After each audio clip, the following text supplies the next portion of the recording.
শুভ সকাল, চলে এলাম আরও একটি নতুন মিনি ব্লগ নিয়ে। আজ সকালবেলা ওয়েদারটা দেখতে বেশ ভালোই লাগছিল, তবে এই ভালো লাগাটা বেশি টাইম আর টিকে থাকেনি, কারণ পরে কিন্তু প্রচণ্ড পরিমাণে রোদ উঠছিল। তবে সবথেকে ভালো একটা বিষয়, সেটা হচ্ছে আজ আমি তোমাদের সঙ্গে অরিজিনাল সাউন্ডটা শোনাতে পারছি। তো তোমরা মন দিয়ে শোনো, পাখির ডাকগুলো শুনতেও বেশ ভালো লাগে। আর সাথে আমার ব্লগটা দেখতে থাকো, আশা করি তোমাদের ভালো লাগবে।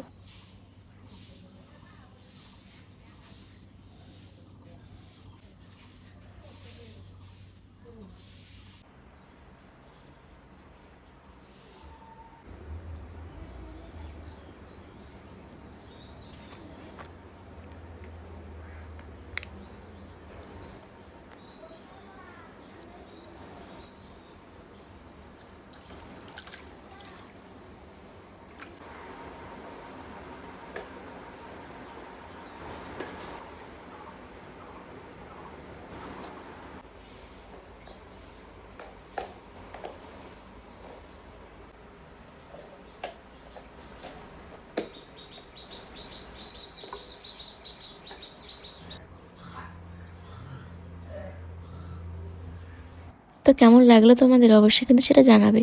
তো এখন কিন্তু আমি সাউন্ডটা অফ করে দিয়েছি, কারণ এখন তো বেলাটাও বাড়ছে আর সাথে সাথে আশেপাশের লোকজন উঠে যাচ্ছে, তাতে চিৎকার চেঁচামেচি হচ্ছে। ভাবলাম এই জন্য সাউন্ডটা বন্ধ করেই দিই। আসলে কি হয়েছে বলো তো, এমনিতেই আমি রাত্রে ঠিকমতো ঘুমাতে পারিনি। আগের দিনে ভিডিও এডিট করে ঘুমোতে ঘুমোতে অনেকটা লেট হয়ে যায়, তার মধ্যে ভোরবেলা শরীরটা ভীষণ খারাপ হয়ে যায়। এর জন্য ঠিকমতো ঘুম হয়নি। তো ভেবেছিলাম আজকে তাড়াহুড়ো করে উঠে স্নান টান করে পুজো টুজো দিয়ে শেষ করব সমস্ত কাজ। কিন্তু এদিকে আমার এই বাড়ির জঙ্গলগুলো দেখে একটুকু ভালো লাগছিল না।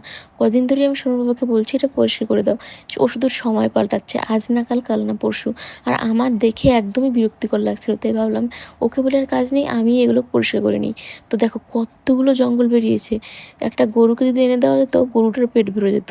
তো এখন আমি দেখো জঙ্গলগুলো পরিষ্কার করে নিচ্ছি, মানে বস্তাতে উঠিয়ে নিচ্ছি। ঘাসগুলোর সঙ্গে অনেক মাটি চলে যাবে, তার জন্য আমি বস্তাতে ভরে রাখছি। যখন ঘাসগুলো শুকিয়ে যাবে, মাটিগুলো পড়ে যাবে, তখন ঘাসগুলো উপর থেকে ফেলে দেবে। এখন দেখো তো বাড়িটা দেখতে কতটা সুন্দর লাগছে, এরকম জঙ্গল থাকলে গিয়ে ভালো লাগে দেখতে।